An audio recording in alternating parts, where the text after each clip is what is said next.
Hari ini saya hadir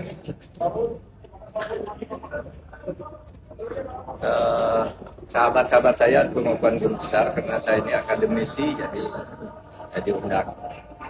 Tapi izinkan saya sekarang bicara 3 hal terkait pemilu.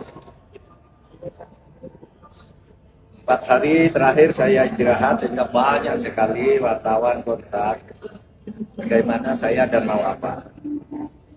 Saudara ini, saya mau apa? Apapun hasil dari Pilpres ini, saya akan terus berjuang untuk demokrasi dan keadilan.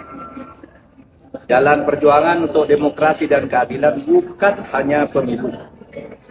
Pemilu hanya salah satu ekspresi demokrasi. Saya pernah tak di jabatan apapun pada tahun 2014 sampai 2016, tetapi tetap produktif berjuang dalam demokrasi dan penegakan hukum. Gerakan civil society dan kampus-kampus adalah sumber gerakan demokrasi dan perubahan dari otoritarianisme menuju demokrasi. Sejarah mengajarkan bahwa jika demokrasi disumbat, maka demokrasi akan selalu membuka jalan sendiri. Ini sejarah kita maupun sejarah dunia. Yang kedua, saya bicara tentang 2 hoax, yaitu tentang pemilu curang. Saya memang pernah mengatakan bahwa setiap pemilu, pihak yang kalah selalu menuduh yang menang itu curang.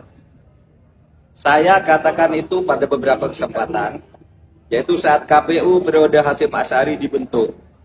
Datang ke tempat saya diberitahu bahwa awas, nanti ada gugatan bahwa pemilu ini curang.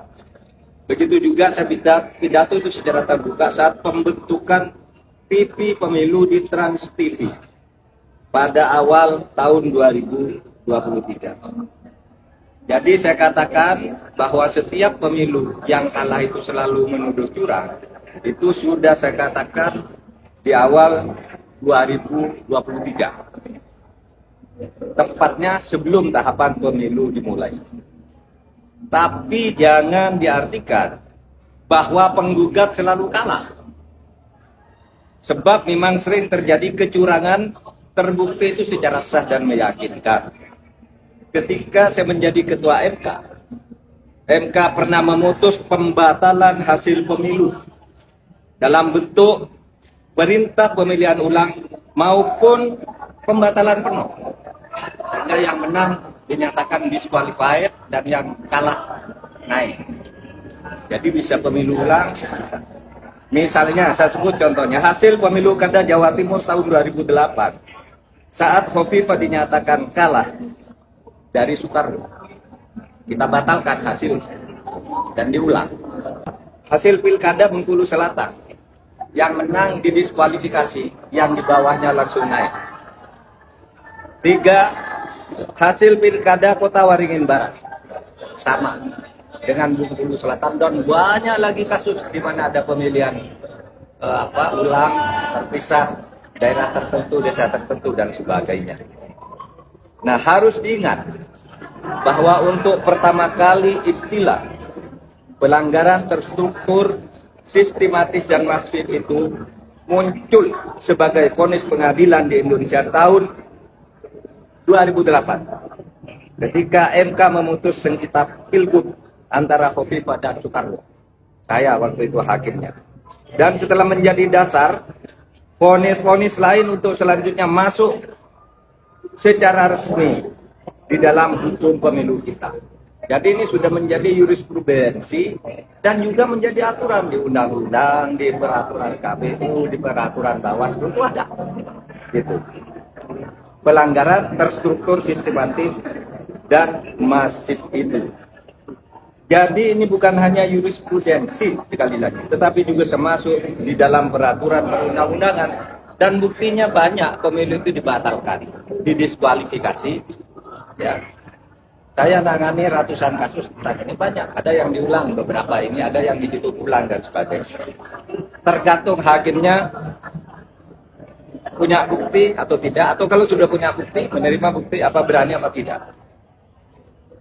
Berikutnya, hoax lagi tentang hubungan saya dan Ganjar. Ada viral di medsos bahwa saya tak kompak dan diisolasi dari Ganjar dan PDIP karena pada hari Rabu tanggal 14 Februari saya bilang sudah 4 hari saya tidak bertemu atau berkomunikasi dengan Ganjar.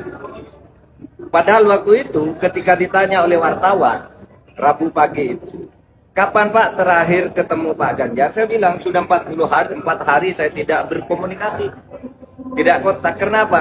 Karena sejak kampanye terakhir tanggal 10 Februari di Solo dan di Semarang, saya langsung umroh. Jadi yang tidak berkomunikasi dong, bukan karena berpisah, karena tidak kompak dan sebagainya. Dan tanggal 13 baru pulang dan langsung ke Jogja. Kapan ketemunya? Untuk mencoblos. Jadi 4 hari tak ketemu itu karena umroh. Sebelum dan sesudah umroh sampai sekarang, saya selalu berkomunikasi, bertemu maupun teleponan dengan Mas Ganjar. Itu yang terjadi. Itu saja dari saya, tidak ada pertanyaan.